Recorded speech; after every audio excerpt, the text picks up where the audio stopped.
What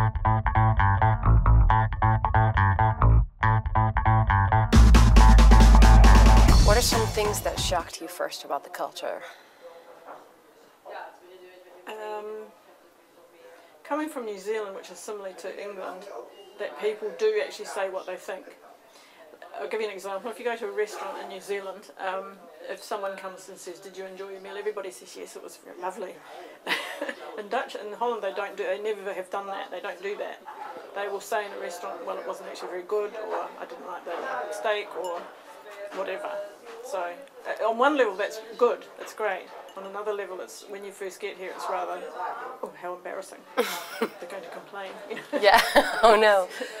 Yeah. And people argue as well in shops and things like that, which in England, if everyone's going shh, you don't question anything. Argue how with the client, the customer is always wrong, basically. I mean, in England, the customer's theoretically always right, but often here you'll get treated as if you're the one who's doing the wrong thing. You as the consumer, yeah. Wow. Or you go into a shop and you say, "Have you got this in size 10 or whatever?" And they'll say, "Oh, it's over there." And about shopping, do you find the things you need, or are there things you just have to learn to live without? No, I think you can get everything. I think that's globally that's the case. That's a shame, really, because there's no, to some extent, there's no special things anymore that belong to a particular country. You can get things from Ethiopia, or you can get from Russian restaurants, or you name it. That's a bit of a shame, in my view. But if I think back, what was tricky was to find out where you had to buy certain things. You get better at that as you go along when you ask people, and where do I do that? One of the things that I noticed was paper. Was things that there's a lot of things that are in a particular that go in paper shops. That I would have bought it as, say, in New Zealand you'd buy in a supermarket or I'm trying to think of an example, but writing paper. Yeah, those kind of things. They tend to be stationery of all sorts, serviettes and all kinds of things. Tended to be, that's changed a little bit, but tended to be in specific paper shops. So even toilet paper. I don't know about that. Okay. How do you get around? Bike. Have you ever had your bike stolen? Many times.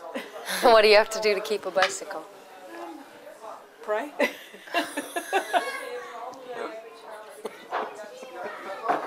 Pick a good day to buy one. Get an old one. The only new bike I had for one day. Really? So I'm quite lucky that I'm quite small, so I think nobody wants to steal a little kid's bike. Okay. So I buy small bikes, old bikes now. And do you use public transportation? Quite a lot, yeah. Is it easy or difficult? Is there any strange thing about using public transportation that would shock somebody or have to get used to? Depends where you come from, I think. I think if you're from Europe, then you're more likely to understand how the metro or the trams or anything work. If you're from New Zealand, then trying to work out how a stripper card works is a little bit of a challenge. What's a stripping card? The ones you use for the trams. So I've tried to explain it to many tourists that have been here, that you need one more strip than the number of zones you've got, and that takes a while. Yeah. But personally, I think it's a great system. Yeah. It's a bit of a do-it-yourself system again. That's part of the culture, but I quite like that. Yeah. I think that although everybody moans about the trains, I actually think they're quite good. I mean, if you had to get a train in New Zealand, there's one about every half an hour, every half day or something. So there's not much good public transport because of the distances and the number of people. So. Okay. Have you ever taken trips outside of the city, going to other cities? And how do you do that?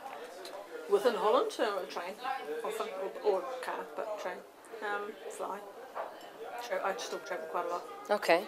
So I do. Great. In English. Well, for one last thing, is there anything you would want to tell anybody who's interested to move here? Warnings, advice, things to watch out for, support? Can't think of anything specifically. I think the thing that's helped me the most is to learn the language. There's a lot of English people. You don't actually need to learn Dutch to survive, particularly in Amsterdam. But I think it helps. It's not really about surviving, is it? It's about living. It's, yeah, if you want the nuances, if you want to understand the culture, if you want to be part of the group and part of the community, Yeah. then I think it's helped me a lot to fit in with the community and have Dutch friends. And there's a lot of expats that don't do that, and you then get the sort of split, I think. That, Yeah, I'm all for people getting into Dutch bashing. Dutch what? Bashing. Yeah. Yeah. Great.